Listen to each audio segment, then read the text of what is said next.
Hello, I'm Mario Toneguzzi, Senior News Editor with Retail Insider. Joining me today is Christina Santini, who is Director of National Affairs for the Canadian Federation of Independent Business. Thanks for joining us today, Christina. Thank you for having us, Mario. Okay, we're going to talk a little bit about some reports and data that the CFIB has recently released regarding labor shortages in this country. The first question I have for you, Christina, is what is the impact in terms of dollar figures on small businesses because of the labor shortages that they're experiencing? It is very significant across all countries, the whole country, and across all sectors. We've quantified and monetized the impact of lost revenues and canceled or delayed sales from labor shortages at $38 billion.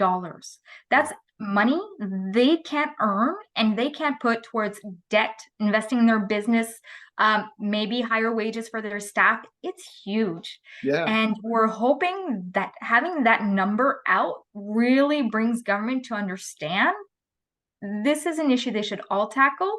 While we can't necessarily extrapolate that to what impacts could have on the economy, one can imagine it is having one.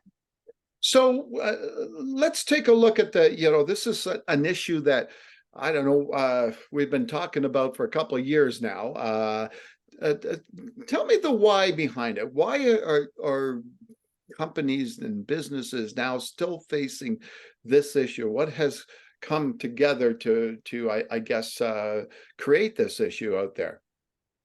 The reality is, we do have a demographic that is aging and that is retiring, but that the individuals that are coming in aren't necessarily taking up those kinds of jobs. We also have quite a lot more jobs on offer on the market. So those are some things at play where there ends up being more vacancies to fill.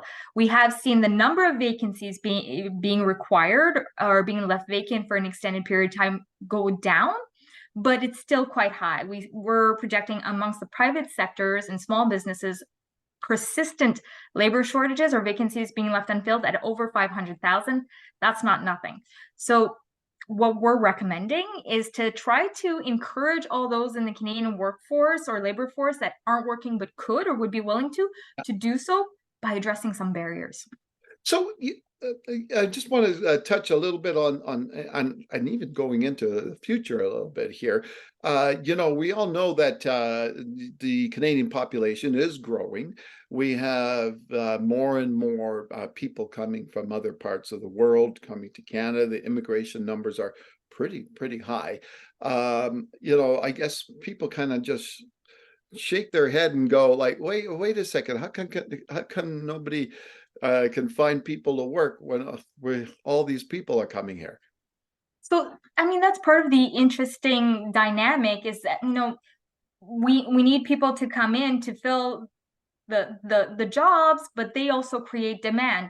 That being said, with targeted immigration, which I think is where the government is moving towards and is doing, we hope that the individuals coming in are helping us address those demands and are contributing more to addressing those demands than they are to other sectors and services.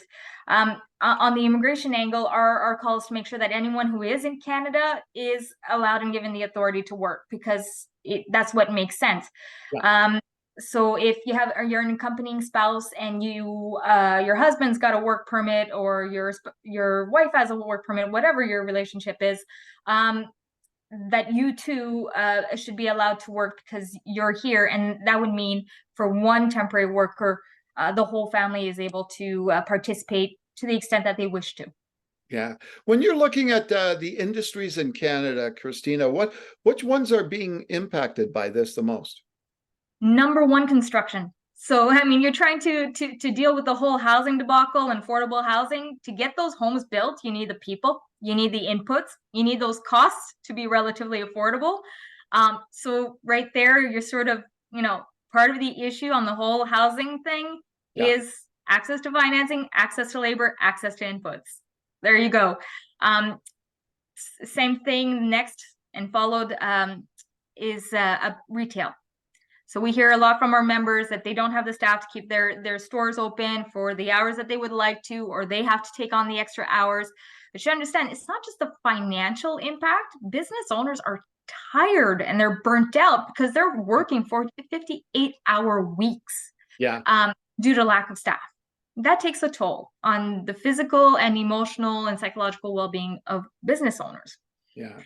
So the next sector, second to construction, is retail.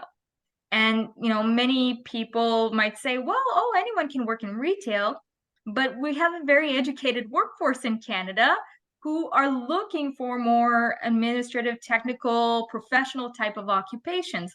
So that's the importance of where maybe, international students and things like that can sort of feed some and relieve some pressures there to help fill the retail jobs and deliver services we're quite accustomed to and appreciate accessing on a daily basis. Yeah. So,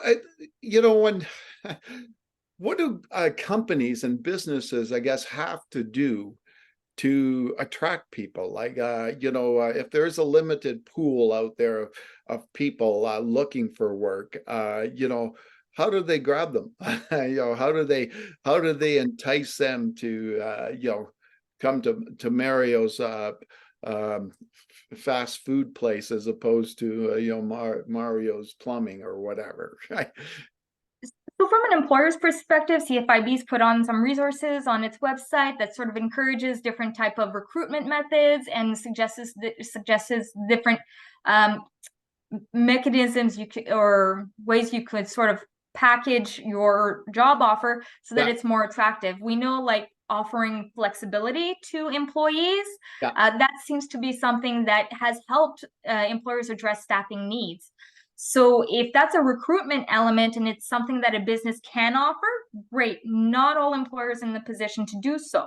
Yeah. But that is something that's proven successful. And we know that older workers, for example, really appreciate recognition and flexibility because they're quasi-retired and they have other commitments on the side that they also want to fit. So if you're looking for, a solid employee that just provides some relief for 2-3 days a week, then maybe it is about going to look at those older workers and saying, like, you don't have to work full time, but if you could come in 2 days a week, that'd be great, and you get some extra income. Yeah, exactly. On that, if I can add, there's also a role for government to play, because our members have been telling us, they'd love to have experienced workers come in, and they value the energy that some youth and their younger workers are bringing in. But there are certain barriers potentially to them working. So for older workers, what our members are hearing is, I love to work more, but as soon as I work over a certain amount of hours, I get my pension withdrawn at such an aggressive rate.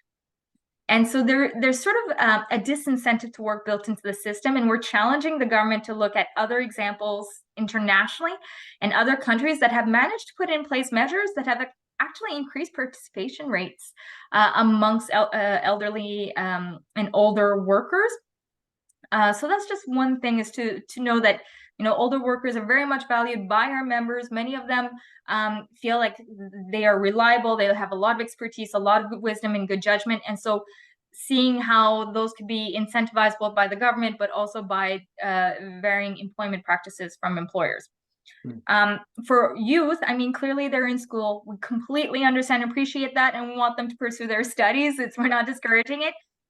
Many governments, what they've started to do, and clearly they can continue to build on it, is to try to see if they can integrate school and work by providing, let's say, credit for doing or completing a certain amount of hours in a workplace where they would have to complete report, get as an assessment by the employer, things like that. It would sort of help them towards fulfilling their requirements. So that would be something that's welcomed as well. So that it supports the student in their studies and their completion. And at the same time, yes, employers get labor, but they get to learn practical work skills and I can say a certain work ethics. So the employers would be involved in their development of the future workforce. Yeah, exactly. All right. Well, I appreciate your time on this, Christina. Thank you. Thank you very much. All right, that was Christina Santini, who is Director of National Affairs for the Canadian Federation of Independent Business. I'm Mario Toneguzzi, Senior News Editor with Retail Insider. Thanks for joining us today.